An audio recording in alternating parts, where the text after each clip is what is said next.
Welcome back to the Crochet Corrados. Those my friends at yarnspirations.com. Today is the Cinnamon Swirl Crochet Shawl. This is using Karen's Cinnamon Swirl Cakes, and when you look at this yarn, it's transitioning on its own to provide this look.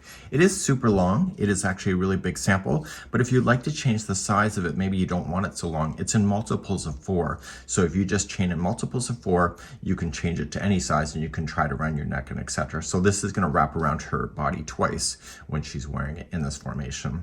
So I'm just going to get started right away. It's recommending a 6.5mm size K crochet hook and also 1 cake of Karen Cinnamon Swirl Cakes. There's a crochet diagram if you'd like to follow that as well. Let's begin. So let's begin. I'm going to show you a trick, but also you can chain 160 if you would like to match the sample, or just chain in multiples of 4 like I talked about. So let's just do a few multiples of 4. Even if you're chaining 160, just do a few. So 1, 2, 3, 4, big enough, yes or no. Try it around your neck when you're happy, and then you can stop at any point. So 1, 2, 3, 4, and then 1, 2, 3, 4. For those that are chaining 160, just stop after a short period like this and put the beginning chain onto the hook and then continue along. And then you can go 1, 2, 3, and 4. And what this will help you do is that when you get back all the way around of the 160 or whatever size you want, the chain will not be twisted because it's already sitting on your crochet hook. So 1, 2, 3, 4. So either do multiples of 4 or chain 160. When you're happy with the width of it or the length that you have, then you can just pull through and through. And this will be then the starting to go around in a circle. Let's begin the first round. So let's begin the first round. You're going to start by chaining 1, and you're just going to single crochet in each one of the stitches. I like to go in the back hump of the chain itself, and what you have to be very conscious of is that when you get back around that the chain has not twisted on you. So just do 1 single crochet in each of the chains going around, and I'll be back in just a moment. So a couple tips, when you get back around, make sure that it's not twisted in any weird way, so make sure it doesn't look like this. So just follow it around and make sure that the top edge is still the top edge on this side. Okay, make sure it didn't twist along the way. I also wanted to double count my chains to make sure that I was good. So like double count my stitches. So I still have a multiple of 4 and I'm just going to join it. So still, if you're doing the real sample of 160, there should be 160 single crochets before you just join it to the very beginning. Now, the first part of crochet always looks a little bit rough, so when we go to secure this in, we're just gonna make that look a little nicer, and that's something that we can work through. Let's begin round number 2. Row number 2, right where you're sitting is exactly the first stitch, and you're going to chain 3, which will count as your first double crochet. In the same one that you've done that slip stitch in, I need you to apply 2 more double crochets in there. So we have 1 and 2. Now you're going to chain 4. So 1, 2, 3, 4. And in the same one, one more time, is you're going to treble. So you're going to wrap the hook twice, and you're going to go into the same stitch, and you're going to do that. So pull through 2, 2, and 2. So it looks like that. Back down here on the row, you need to skip a total of 3 stitches. So we'll skip 1, 2, 3, and start in the 4th one and start the following. And you're going to do this all the way around. You'll start by putting in 3 double crochet to start. So we have 1, 2, and 3, followed by chain 4, and then a treble into the same stitch.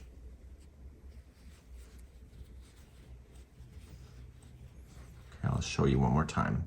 So to advance again, skip 3, so 1, 2, 3, go to the 4th, and place in 3 double crochet.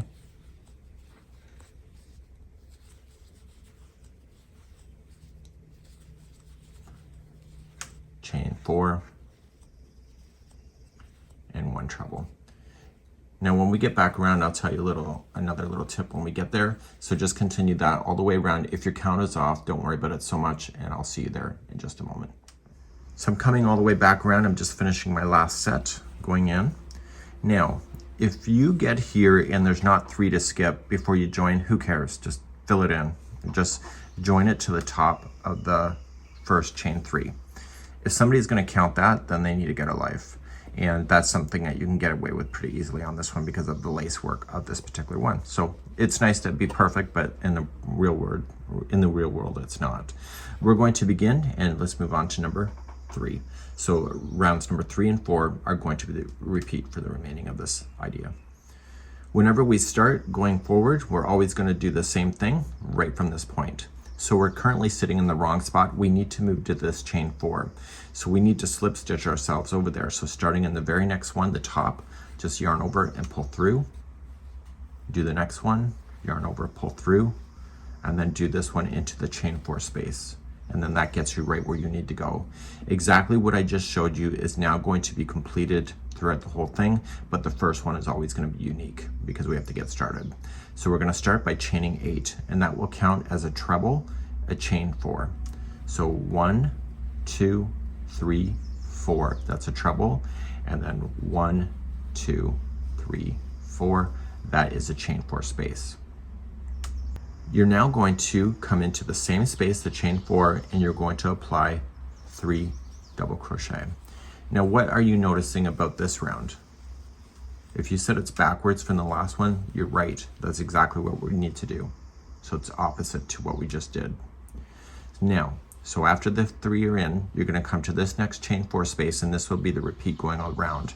So you're going to start off with a treble, reaching over to the space, and then chain 4. So 1, 2, 3, 4, and then 3 double crochets into the same space. Watch that. I almost made a mistake, so it's into the same space. So 3 trebles, or 3 double crochets, sorry. That's all, folks. So I'll show you one more time. So you're going to reach over to the next space way over here, and you're going to treble.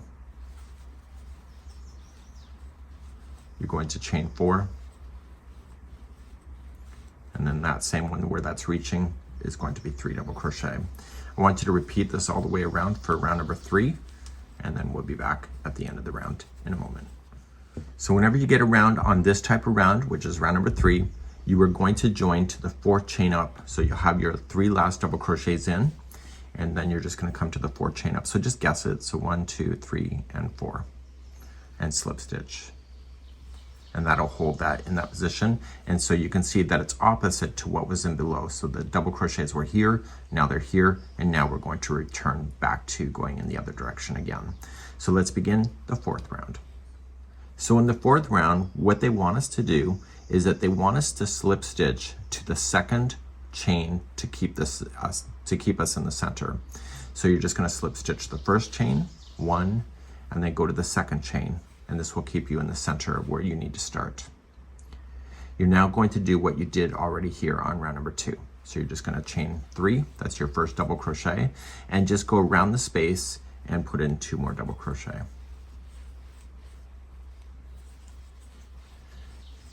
You're going to chain 4, 1, 2, 3, 4, and in the same space, treble.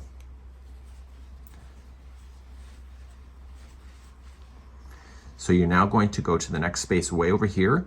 So you're just going to start off with 3 double crochet. So we have 1, 2, and 3. And then you were going to then chain 4. So 1, 2, 3, 4, and treble into the same one. Show you one more time. So come to the next space, 3 double crochet.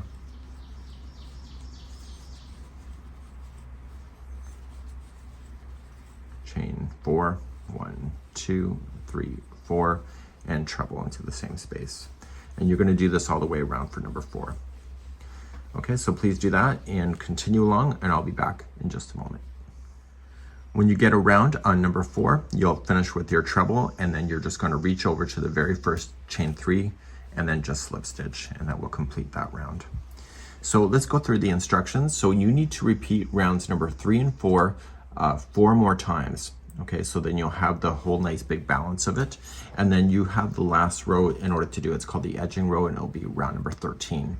So you're going to notice is that one round, it'll be leaning this way, the next is this way, the next is this way, and so on, all the way until you get to the edge of the end of the round number 12.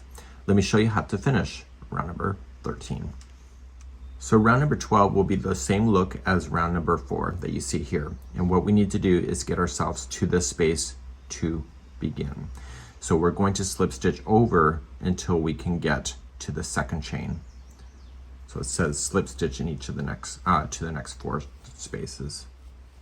Okay, so we're going to go through and go to the second chain up, and that'll keep you in the center again. So when you start this one, you're going to chain 4. So 1, 2, 3, 4, and in the same space 3 double crochet. So we have 1, 2, and 3. And now you're going to slip stitch, and you can just slip stitch easily to the next space. We want it to slip stitch so that it will keep it where it needs to go, but the rest of them will naturally fall into the right position. So go to this next chain 4 space, slip stitch first around the space, chain 4, and put in 3 double crochet. And you're going to do that in each of the spaces around, and this is going to thicken up the edging itself so it's more solid looking. So come to your next space right over here, slip, chain 4, and 3 double crochet. So I need you to do that in every one of the spaces going around, and I'll be back at the end of this in just a moment. So you can see it looks slightly different, and you see how it matches the last one, so it does a nice finishing look at the very end. I'll be right back in a moment. So I'm coming all the way around. I have no more spaces left, and I'm just going to reach over and I'm just going to slip stitch to where I had started my slip stitching when I started the chain 4. So right down there. And then I'm just going to use my tapestry needle to be able to hide this in. And what you would want to do is run your needle so that it's going on the inside of your project. I'll demonstrate really quickly here. You just throw it through a tapestry needle and just turn it to the inside of the cowl like this, and just safely and carefully just go on the inside of the fibers here. So the needles really should not be visible on the other side. So it's just coming through here. I'm just going to pull through once, make it taut, and then just break apart the fibers. It'll look better even on the regular Cinnamon Swirl Cakes yarn. Just go between the fibers, just don't go between stitches. And then you want to go back and forth a total of 3 times, and you can safely cut it. Now, you also have the beginning strand that you'll have to deal with, and any other strands just in case there was a knot in the ball. And so you'll do the same thing with the very beginning, like this one, and you'll be good to go. And it's a really neat texture scarf, very lacy and nice to wear. This is it for today, and we hope you enjoy. Bye-bye.